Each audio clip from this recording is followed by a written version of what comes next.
Hello പ്രിയപ്പെട്ടവരെ, നമസ്കാരം. ഞാനിപ്പോൾ ഉള്ളത് കാഞ്ഞിരക്കുറ്റി ഇവിടെയാണ്.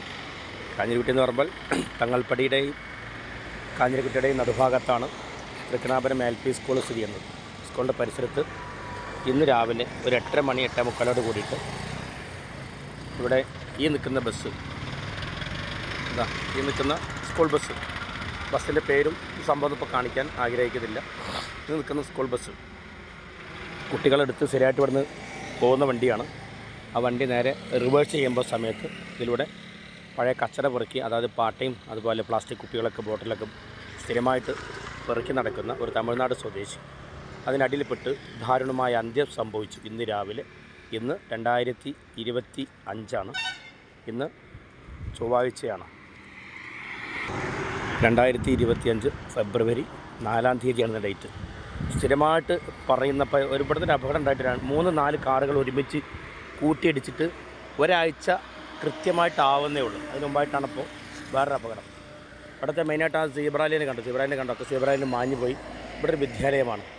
പിന്നെ മാത്രമല്ല, ഇപ്പോൾ നമ്മൾ മനസ്സിലാക്കേണ്ട കാര്യം, ഒരു വണ്ടി ഒന്ന് പുറകെ റിവേഴ്സ് എടുക്കുന്ന സമയത്ത് 1 സെക്കൻഡ് പോലും 2 സെക്കൻഡ് പോലും ഒന്ന് ചവിട്ടി നിർത്താനുള്ള ഒരു മനസ്സ് കാണിക്കാത്ത ഡ്രൈവിംഗ് ഒരു സ്പിരിറ്റല്ല, തരം വാശി, ആരോടൊക്കെ വാശിയുള്ള പോലെ ഡ്രൈവിംഗ്. അത് പ്രത്യേകിച്ച് വലിയ ബസ്സുകൾക്കാണ് കൂടുതൽ കാണുന്നത്. നോണടിച്ചുകൊണ്ട് മനുഷ്യനെ സോയിലിക്കട് ഒരു മനുഷ്യൻ ഡ്രൈവിങ് നമുക്ക് ആസ്വദിച്ച് സ്വസ്ഥമായിട്ട് മറ്റ് ബുദ്ധിമുട്ട് പ്രയാസമൊന്നുമില്ലാതെ ചെയ്യേണ്ട ഒരു കേസ് കെട്ടാണ്.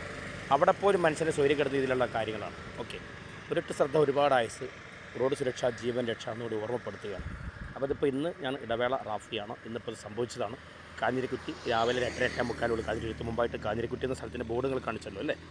അപ്പോൾ ഇവിടെ ആൾ റിവേഴ്സ് സ്ഥിരമായിട്ട് ഞങ്ങൾ കാണുന്ന ഒരാളാണ്. തമിഴനാണ് അദ്ദേഹം. എന്താ പറയുക, ഈ റോഡ് സൈഡിലൊക്കെ എടുക്കുന്ന ബോട്ടിലുകളും അതുപോലെ പ്ലാസ്റ്റിക് മറ്റ് ഇരുമ്പ് സാധനങ്ങളൊക്കെ പെറുക്കി പോകുന്ന ആളാണ് മരിച്ചത്. അപ്പോൾ അത് എടപ്പാളിലെ സ്വകാര്യ ആശുപത്രിയിൽ ബോഡി ഉണ്ട്, അങ്ങോട്ട് കൊണ്ടിരിക്കുന്നത്. ഓക്കെ, അപ്പോൾ എന്തായാലും ഇത്തരത്തിലുള്ള അപകടങ്ങൾ ഒഴിവാക്കുക. അപ്പോൾ പ്രത്യേകിച്ച് നമ്മൾ സ്കൂൾ വാഹനങ്ങളൊക്കെ ആകുമ്പോൾ നല്ല കെയർ ചെയ്യണം. കാരണം വെച്ചാൽ സ്കൂൾ വിട്ട് കിടക്കുന്ന കുട്ടികളെ, നമ്മൾ വിളിക്കാൻ വരുന്ന കുട്ടികൾ പുറകിലൂടെ ഫ്രണ്ടിലൂടെ ഒക്കെ ഓടും നടക്കുകയൊക്കെ ചെയ്യും. അപ്പോൾ അത് പ്രത്യേകിച്ച് സ്കൂൾ വാഹനങ്ങളുടെ ഡ്രൈവേഴ്സിന് പ്രത്യേകിച്ചൊരു എന്താ പറയുക, ഒരു ഓർമ്മപ്പെടുത്തലാണ്. ഒരു ഓർമ്മപ്പെടുത്തൽ തന്നെയാണ്. പിന്നെ അതുപോലെ തന്നെ ഡ്രൈവിങ്ങിൽ ക്ഷമ ഉണ്ടാവുക എന്നുള്ളത് വലിയൊരു കാര്യമാണ്. ഓക്കെ, അപ്പോൾ എന്തായാലും ഈ വീഡിയോ ഞാൻ നിങ്ങൾക്ക് വേണ്ടി സമർപ്പിക്കുകയാണ്. ഞാൻ വീഡിയോ റീച്ച് ആവാനോ സംഭവത്തിന് വേണ്ടിയിട്ടില്ല, മറിച്ച് ഇതൊരു ഇൻഫർമേഷനായിട്ട് മാത്രമേ കൂട്ടുക. നമ്മളെ ചാനൽ ഇതുവരെ സബ്സ്ക്രൈബ് ചെയ്യാത്തവർ സബ്സ്ക്രൈബ് ചെയ്യുക, ഷെയർ ചെയ്യുക, കമൻറ്റ് ചെയ്യുക. കാരണം വെച്ചാൽ ഇത്തരത്തിലുള്ള ഇൻഫർമേറ്റീവായ വിവരങ്ങളും കാര്യങ്ങളൊക്കെ നിങ്ങൾക്ക് എത്തും. കലാകൃഷി യാത്ര, അതുപോലെ നമ്മളെ അപകടങ്ങൾ, ആപത്തുകൾ, ബുദ്ധിമുട്ടുകളൊക്കെ ഉണ്ടെങ്കിൽ യൂട്യൂബ് ചാനൽ നമ്മൾ അപ്ലോഡ് ചെയ്യാറുണ്ട്. ഓക്കെ, സ്നേഹപൂർവ്വം ഇടവേള റാഫി. അപ്പോൾ ഈ വീഡിയോ ഇവിടെ നിർത്തുകയാണ്. അപ്പോൾ ആ മരണപ്പെട്ട തമിഴ്നാട് സ്വദേശി, അദ്ദേഹത്തിൻ്റെ പേരറിയില്ല, സ്ഥിരമായിട്ട് നമ്മൾ കാണുന്ന ആളാണ്. ശരിയായിട്ട് നമ്മൾ ഇവിടെ ഇങ്ങനെ പാട്ടവർക്ക് പോകുന്നത് സ്ഥിരമായിട്ട് കാണുന്ന ഒരാളാണ്. അപ്പോൾ എന്തായാലും അദ്ദേഹത്തിന് നിത്യശാന്തി നേരുന്നു. എന്തായാലും എടപ്പാളിൽ ഒരു സ്വകാര്യ ആശുപത്രിയിൽ ബോഡി ഉണ്ടെന്നാണ് നമുക്ക് പറയാൻ കഴിഞ്ഞ വിവരം. അപ്പോൾ അത് കൃത്യമാണ്.